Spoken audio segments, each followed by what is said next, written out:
is Desert Diaries. Hello, Arizona calling, and, well, this happened.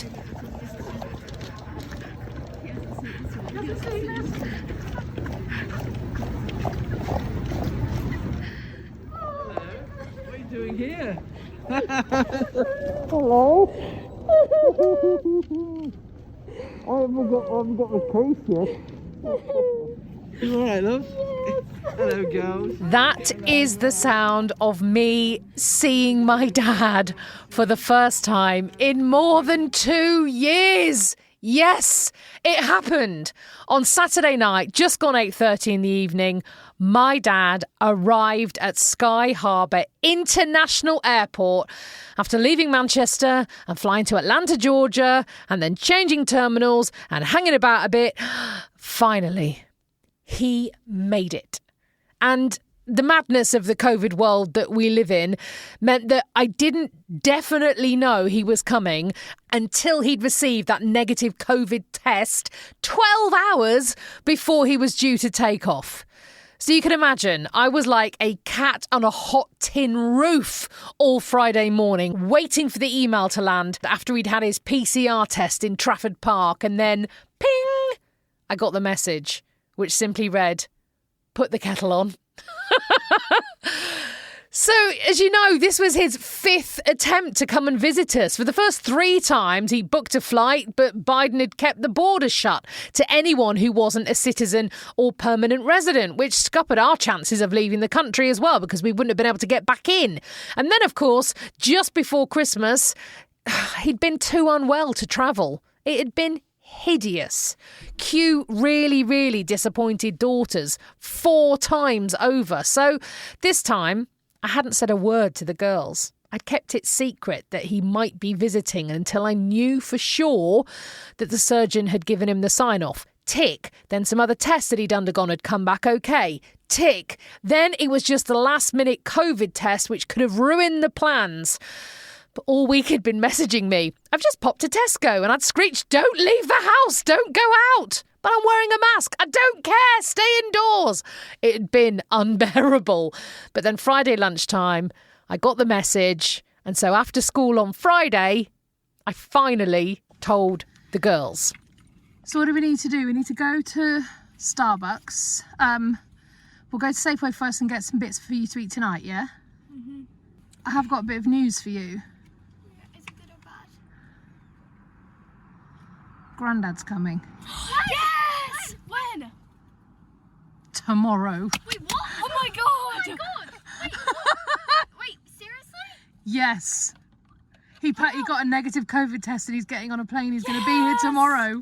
Oh, I'm so excited! I'm just like, what? Brilliant, isn't it? Cue then, of course, 12 hours of manic cleaning, shopping, making banners for the airport, and, well, then there he was. I still can't quite believe it, finally. But he's now seen our house. He's seen where we live. He's met the mad new dog, Woodsley Woozle. And, of course, the bearded dragon, Princess Margaret. Suddenly, all these things that he'd only ever heard about for the last 2 years, well, he realises now they're real. And isn't it funny, though? After about 10 minutes together, it feels perfectly normal that he's here. Of course my dad is making a cup of tea in the kitchen. Of course he's sitting in the garden reading a book or doing the jigsaw the girls bought him for Christmas at the dining room table. Normal service has resumed. And it just feels great.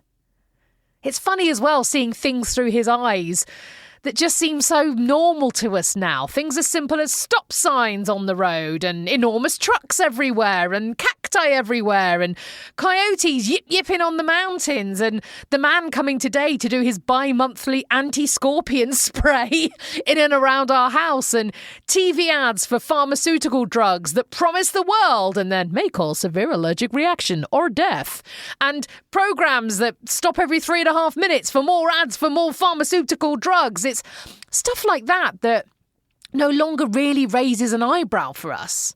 But seeing his reaction makes us remember, oh yeah, we're really not in Manchester anymore. He and I headed out for a bite to eat yesterday to Super Taco, a nearby brilliant family-run Mexican cantina where he had his first ever burrito. Verdict? Oh, that was great. One of the locals commented as we both got out of the car in T-shirts, "Oh my God, how can you have just one layer on? It's freezing." "We're English," we explained. "This is basically our summer." She shivered in her puffer jacket as I checked the weather app. 18 degrees. I mean, people from Newcastle are in bikinis in weather like that. I do remember heading to Blackpool as a kid on our yearly pilgrimage to the Illuminations and seeing local girls wearing miniskirts and bra tops outside in October. And of course, no northern man in the 80s would ever go for a night out in anything more than a T-shirt, even in the snow.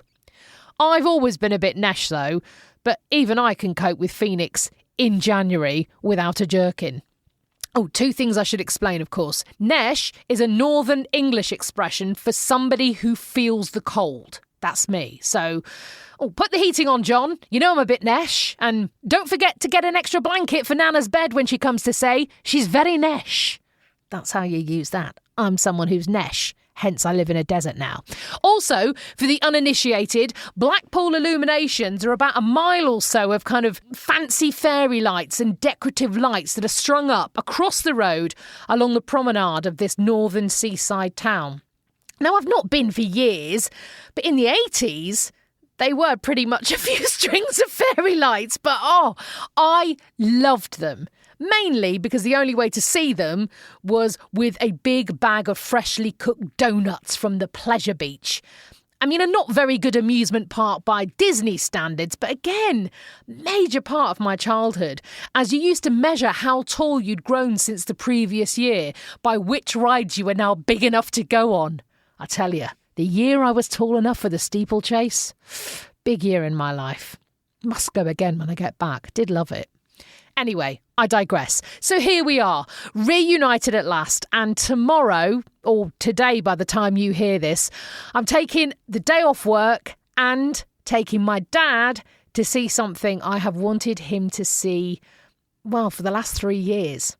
We're going on a road trip, heading north and visiting the most incredible hole in the ground I have ever seen. Yep, I'm going to show my dad the jewel in Arizona's crown, the Grand Canyon. Can't wait. I wonder if it'd look better with a string of fairy lights and some donuts. I'll see you in the desert.